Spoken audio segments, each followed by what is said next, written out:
Picture yourself as the leader of one of the nation's most prominent cities, suddenly in a position where you must plead with your political adversary for assistance. At this very moment, Mayor Brandon Johnson, previously celebrated as a progressive champion for metropolitan transformation, finds himself under attack from his own law enforcement, federal authorities, and the very voters who put him in office. Then, without warning, Trump delivers a devastating announcement that alters the entire situation. I'm asking you to stay focused here because the events unfolding in Chicago transcend mere local disorder. This represents a critical juncture in how our nation addresses law enforcement, public safety, and governance. To comprehend how everything fell apart, we must examine what ignited this political collapse and understand its implications beyond Chicago's boundaries. When you examine any system, whether it involves a municipality, a corporation, or simply your household, feedback loops are always present. Sound choices produce positive results, which then encourage more sound choices. Poor choices create downward spirals. What we're witnessing in Chicago at this moment exemplifies a feedback loop that has completely derailed. Brandon Johnson assumed the mayoral position, making substantial commitments. He discussed equity, elevating marginalized communities, and reconceptualizing public safety. These were all admirable objectives, certainly. However, here's a fundamental truth about leadership that many overlook. Good intentions become meaningless when implementation proves unsuccessful. You might possess the most brilliant concepts imaginable, but if you cannot convert them into tangible results that people experience in their everyday existence, those concepts become worse than worthless. They transform into burdens. That's precisely what occurred. Johnson's approval numbers, and this isn't an overstatement, have plummeted to approximately 6%. 6. Allow that to register fully. This transcends mere unpopularity. This represents historically, catastrophically, almost inconceivably unpopular territory. For perspective, when Rahm Emanuel chose to exit Chicago politics, his approval hovered around the low 40s. That's nearly 7 times greater than Johnson's present position. Consider what it requires to reach 6%.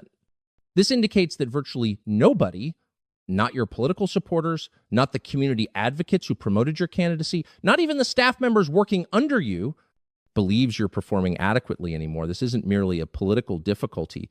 This constitutes an existential emergency. What caused this downfall? It began with choices that appeared reasonable in theory, but crumbled when confronted with actual circumstances. Johnson promoted what he termed sanctuary city measures, fundamentally transforming Chicago into a protective refuge for individuals who enter the nation without legal authorization. Immigration presents a complex issue where thoughtful people hold different views about optimal approaches. However, this is where theory collided with reality in the most devastating manner possible. The city began expending enormous amounts of taxpayer funds, reaching well into hundreds of millions of dollars, on assistance for individuals lacking legal residency status. Meanwhile, communities that had experienced hardship for generations, predominantly African American and Latino neighborhoods that supported Johnson, observed these resources being diverted away from them. Housing that could have benefited local families went to recent arrivals. Educational institutions needing support became even more strained. The people who had been anticipating help received only frustration. Consider living in a community your entire existence. You've contributed taxes. You've adhered to regulations. You've patiently awaited your city's investment in your schools, streets, and security. And then abruptly you observe your mayor channeling resources toward individuals who just appeared while you remain waiting for fundamental services. How would that make you feel? This isn't a hypothetical inquiry. This actually happened. The reaction didn't originate from some marginal faction. It emerged from the precise communities Johnson professed to represent. Public forums became contentious. Demonstrations broke out. Individuals who had cast ballots for him began wearing garments declaring anybody but Brandon. This wasn't some conspiracy from the political right. This represented betrayal experienced by ordinary citizens who believed they'd elected someone who would advocate for them. Political dissatisfaction, however distressing, typically remains confined to electoral processes and public sentiment. What transpired subsequently elevated this situation to completely new dimensions. Chicago has always been a formidable city. It maintains a reputation for criminal activity, certainly, but also for strength, for cohesive communities, for individuals who support one another. However, over recent years, something shifted. Violent criminal activity, particularly connected to organized gangs from beyond the country, began escalating in manners that startled even long-term residents. You've likely encountered MS-13, the organization that terrorized sections of the eastern seaboard and southwest. There's a more recent entity, equally dangerous, Tren de Aragua. This Venezuelan organization has been expanding throughout the United States as migration from South America intensified. They operate brazenly. We're discussing gang members who commandeer entire residential buildings, threaten residents, demand protection money, and transform neighborhoods into conflict zones. This wasn't some theoretical danger. This was occurring in real time in Chicago's South Side, in predominantly African-American communities where families were genuinely frightened to exit their residences. Residents contacted law enforcement. They contacted the mayor's office. They shared footage online displaying gang members openly congregating outside their buildings, harassing anyone passing by. What did Mayor Johnson do? He minimized it. He claimed the accounts were overstated. He charged people with racism for even proposing that recently arrived migrants might be participating in criminal behavior. Essentially, he selected ideology above reality. He selected preserving his political persona above protecting the individuals requiring his assistance. That's when federal authorities became involved. This is where circumstances become particularly significant. What occurred subsequently wasn't merely a local narrative anymore. It transformed into a national controversy regarding the fundamental character of law enforcement in our nation. Federal immigration enforcement, recognized as ICE, initiated operations in Chicago. Their responsibility involves enforcing federal immigration statutes, which entails locating and removing individuals residing in the country without legal authorization, especially those who've perpetrated crimes. During one specific evening, ICE personnel were executing a raid in a location recognized for gang control. As they were operating, something unprecedented occurred. Demonstrators encircled them, not merely a handful of individuals. We're discussing crowds who physically obstructed their vehicles, voiced threats, and attempted preventing them from performing their duties. In any typical circumstance, local law enforcement would intervene. Emergency responders assist other emergency responders, correct? That's the protocol. When a firefighter requests assistance, you dispatch assistance. When a paramedic faces danger, you safeguard them. When federal personnel are surrounded by a hostile assembly, local law enforcement arrives to maintain order. However, that didn't happen. Chicago's patrol chief, among the most senior officers in the law enforcement department, issued what's termed a stand-down directive.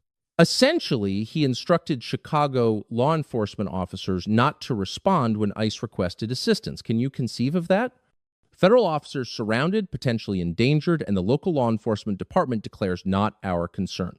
The National Fraternal Order of Police, representing officers nationwide, characterized this as among the most appalling and repulsive actions they'd ever observed, and they weren't exaggerating. The complete foundation of law enforcement involves mutual assistance. You might dispute a policy, you might dislike a specific agency, but when officers face danger, you respond without exception. Except this occasion, politics superseded obligation. Mayor Johnson had clarified he opposed Chicago police collaborating with federal immigration enforcement. He'd executed an order establishing what he designated ICE-free zones, sections of the city where federal personnel supposedly couldn't function without local authorization. Naturally, that's not how federal statutes operate. The supremacy provision of the Constitution establishes federal legislation as superior to state and local legislation. A mayor cannot simply proclaim portions of his city restricted to federal authorities any more than he can declare them exempt from federal taxation obligations. However, Johnson attempted anyway, and his police administrator, whether from allegiance or political coercion, complied. That choice transformed everything. When information emerged that Chicago police had declined assisting federal personnel, the response was immediate and harsh. Police organizations nationwide condemned it. Legal authorities termed it unconstitutional. Perhaps most significantly, President Trump perceived it as an action of blatant defiance that couldn't be permitted. Whether you support or oppose him, Trump isn't someone who retreats when confronted. What transpired subsequently was his method of establishing a boundary, not merely for Chicago, but for every sanctuary city in the nation. In a public declaration that surprised even his own advisors, Trump demanded Mayor Johnson and Illinois Governor J.B. Pritzker be taken into custody, not penalized, not reprimanded, arrested. The accusation, intentionally neglecting to safeguard federal personnel performing their duties. Whether that's legally feasible remains a matter for courts to determine, but the political statement was unmistakably clear. If you're a local authority who believes you can impede federal law enforcement, you're not simply going to encounter criticism. You're going to face repercussions. Trump didn't cease with declarations. Within hours, he sanctioned federal raids throughout Chicago on a magnitude the city hadn't experienced in generations. He mobilized Texas National Guard units, affirmative, from a different state, to support ICE operations. He dispatched Black Hawk helicopters to assist tactical units, and he clarified that Chicago's consent was neither solicited nor necessary. During the subsequent 2 days, federal personnel apprehended over 1,000 individuals. Among them were numerous members of Tren de Aragua, including principal leaders who had been functioning openly in communities for months. Complete apartment complexes that had been effectively dominated by gang members were secured. Residents who'd been experiencing terror observed as the individuals who'd been tormenting them were escorted away in restraints. You know what occurred? Many of those residents applauded. They celebrated. They shared footage online expressing gratitude to the federal personnel because despite all the political discourse about authoritarianism and excessive force, what they witnessed was straightforward. For the first occasion in considerable time, someone was actually implementing measures to enhance their neighborhood safety. This is where circumstances become genuinely uncomfortable for Mayor Johnson. While the individuals he professed to represent were celebrating, he appeared on television and characterized the complete operation as racist. He appeared on MSNBC, a network typically sympathetic to Democratic mayors, and proceeded to experience what can only be characterized as an emotional breakdown. He was agitated, protective, and occasionally incoherent. He charged Trump with initiating warfare on impoverished individuals. He claimed the raids were targeting African-American neighborhoods to intimidate minority populations. He alleged the complete situation was unconstitutional and insisted it cease immediately. However, here's the difficulty with his position. The evidence didn't support it. The communities that were raided were indeed predominantly African-American and Latino, but they weren't selected because of their demographics. They were selected because that's where the gang operations were concentrated. Federal personnel didn't arbitrarily select addresses randomly. They possessed intelligence. They had grievances from residents. They had proof of criminal operations. When the superintendent of Chicago's own law enforcement department was questioned about this, he had to publicly contradict his superior on live television. He explained as diplomatically as possible that federal personnel possess their own legal jurisdiction, that local law enforcement cannot apprehend them, and that the operations were founded on legitimate law enforcement priorities. It was an exceptional moment, the type of occurrence that almost never materializes in politics. Your own police administrator essentially stating, "With all due respect, Mr. Mayor, you're incorrect." That's when it became evident just how isolated Johnson had become. Consider leadership momentarily. Genuine leadership, not the theatrical performance of it. A genuine leader modifies when the evidence transforms. A genuine leader pays attention when their own constituents state there's a difficulty. A genuine leader emphasizes outcomes above appearances. Mayor Johnson accomplished none of these actions. Rather, he intensified his position. He persisted in asserting that the actual difficulty wasn't gang violence or his policy failures. It was Trump. It was racism. It was anything besides the choices he'd executed. This is what transpires when someone mistakes virtue signaling for governance. It's simple to deliver grand declarations about compassion and fairness. It's considerably more challenging to ensure the street illumination functions, the refuse gets collected, and individuals feel secure walking to the market. Those unglamorous responsibilities, that's what governance actually constitutes. When you disregard them favoring political theater, the system disintegrates. I've observed this pattern in commerce too. A chief executive who concentrates more on announcements than product excellence, a supervisor who prioritizes being favored over being productive, it never concludes favorably because reality eventually always reasserts itself. You can disregard it temporarily, you can construct narratives, you can assign blame to external forces, but eventually the feedback loop overtakes you. In Chicago, that moment materialized when Johnson's approval collapsed to historic lows, when his own law enforcement force began disregarding his directives, when the communities he professed to champion initiated protests against him, when even sympathetic media organizations began posing uncomfortable inquiries. Here's the profound irony. Johnson persistently invoked the terminology of fairness and responsibility. He claimed law enforcement required accountability. He stated systems required transformation. He declared leaders required answering to the populace. However, when the moment arrived for him to be held responsible, he deflected. He fabricated justifications. He assigned blame to everyone except himself. There's a principle in engineering and systems analysis termed a feedback loop. It's straightforward. Outputs transform into inputs. The consequences of your actions return into your decision-making, permitting you to modify and advance. Healthy systems possess robust feedback loops. They self-rectify. However, what transpires when you disable the feedback loop? What occurs when you disregard the indicators communicating something's incorrect? The system fails disastrously. That's what we're observing in Chicago.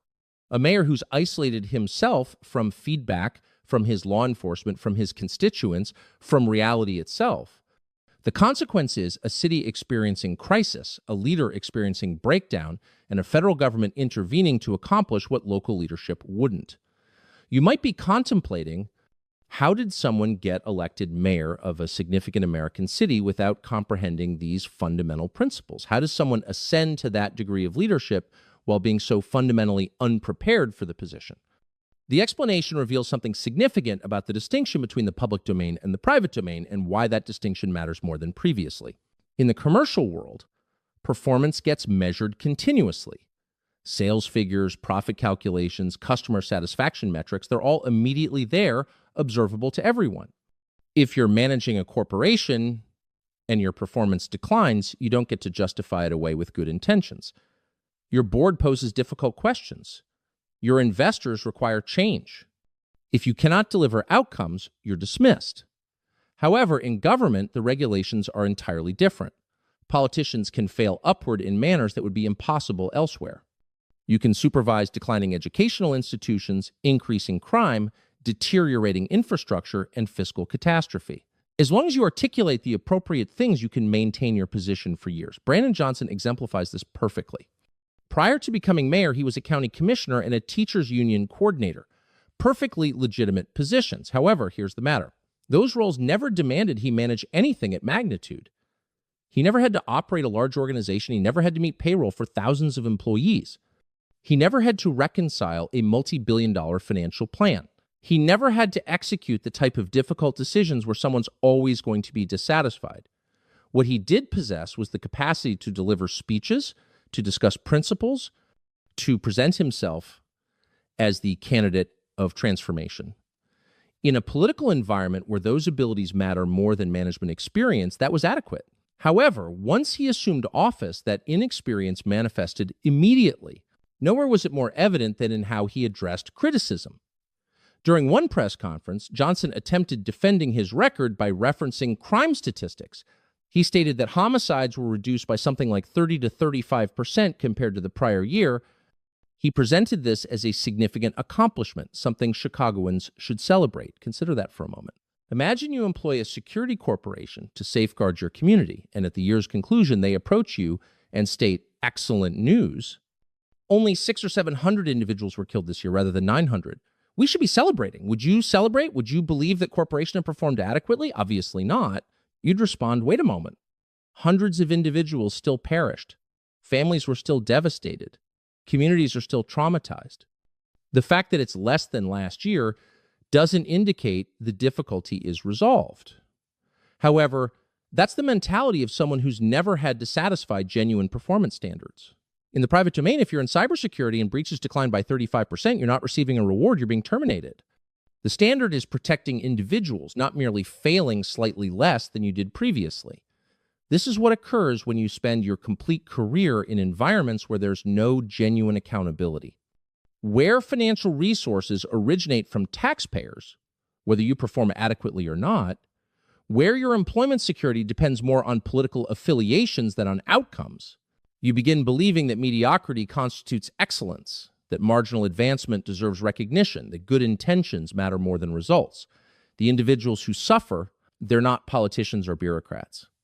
They're the ordinary residents who simply want to conduct their lives safely, who want their children to receive a decent education, who want their tax contributions utilized wisely.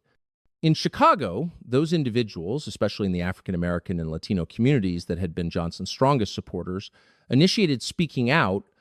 There were community gatherings that transformed into confrontational exchanges. Parents demanding to understand why their schools were being asked to accommodate hundreds of new students with no additional resources. Business proprietors questioning why their communities were being utilized as disposal sites for city difficulties. Long-term residents wondering why individuals who just arrived were receiving services that they'd been anticipating years to receive.